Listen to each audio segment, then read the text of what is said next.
Political jingles are being heard once again as the election season kicks off. Campaign veterans know that tickling the voters' ears with catchy tunes is a sure way to stay in their minds.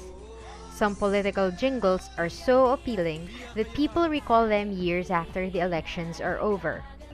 And every campaign season, composers like Lloyd Luna are tasked to come up with jingles that the public will easily remember.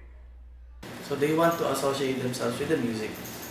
So that pagdating ng halalan, pag narinig ng tao, na-recall ng tao yung music, and then madali silang maisulat sa balota. Luna says a popular trend during the elections is for composers to write jingles based on popular songs even if the lyrics and melody don't match.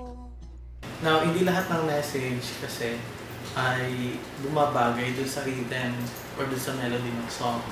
Yung melody yung harmony niya. Dapat may maganda yung flow, hindi pinilit. For example, Gangnam, ipipilit at ipipilit nila yung lyrics.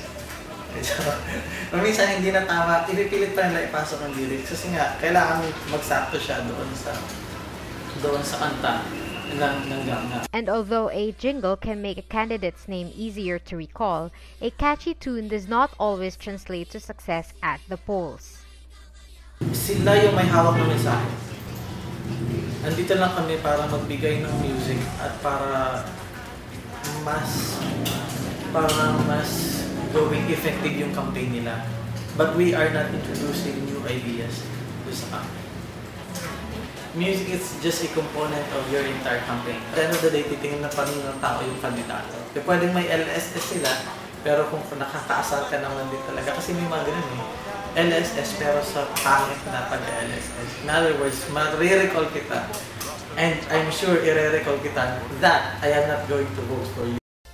A catchy jingle might cause voters to chant a politician's name, but their vote will ultimately go to the candidate they think is more deserving. This is Cian Arcangel reporting.